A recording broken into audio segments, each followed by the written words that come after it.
Dr. Salameh, you're the first Arab woman to head up an emergency room in the state of Israel.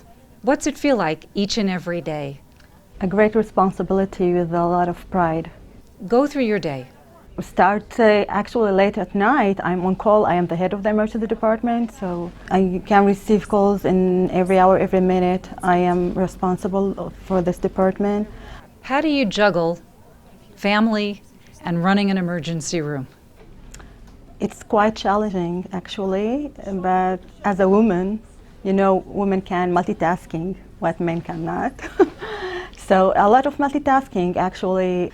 Sometimes I'm more with my family, and sometimes I'm more in the work. Depends who needs me. How did you get there? This certainly could not have been easy. No, it's not, actually, but I'm very motivated with the difficulties. People would say that you can't do what you did. That's right, and they did, all the way. Even before I was accepted to the medical school here, they told me you have no chance to be accepted. I came from a very small community in the village, just to move to the big city, to the Jerusalem, with the different language. I studied Hebrew in the school, but it's not the same, not at all. But as I said before, the greater the challenge, the greater I'm motivated. Do you feel you're a role model for other young women who aspire to go into medicine? Yeah, being a director, a senior doctor in emergency department is quite challenging, as being a mother for small children. From this stage, I can say for the young medical students and the young women doctors, dream big, as Henrietta Salt said once, and persist, and you will get your dream true. What was the worst situation that you remember encountering where you thought you weren't going to make it? This was too hard. Well, the first year of medical school was very hard for me because I came not prepared, not enough a background of chemistry, biology, and it was hard for me. And besides the language, everything was in Hebrew and English, and my mother tongue is Arabic. You're in a hospital that treats everyone, Israelis, whether they're Jewish, they're Arab, minorities. Do you ever feel any differentiation?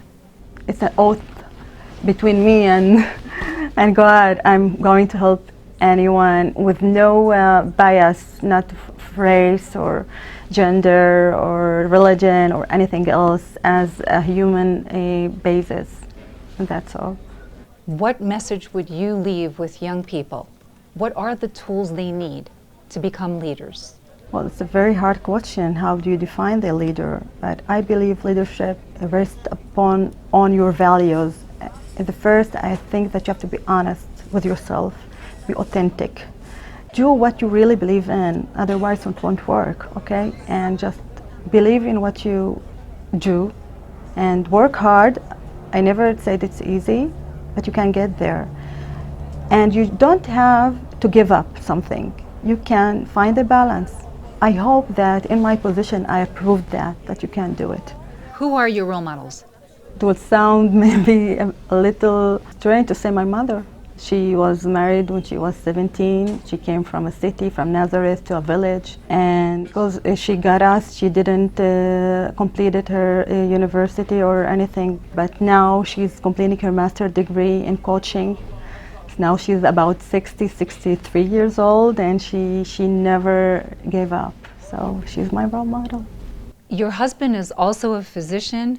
How difficult is it to juggle both the careers and your home life? Yeah, actually it's quite challenging, but my husband is quite supportive, and he knows that my career keeps me for now in the country, and he may postpone his fellowship. And I appreciate that. Dr. Salameh, thank you, and much success. Thank you.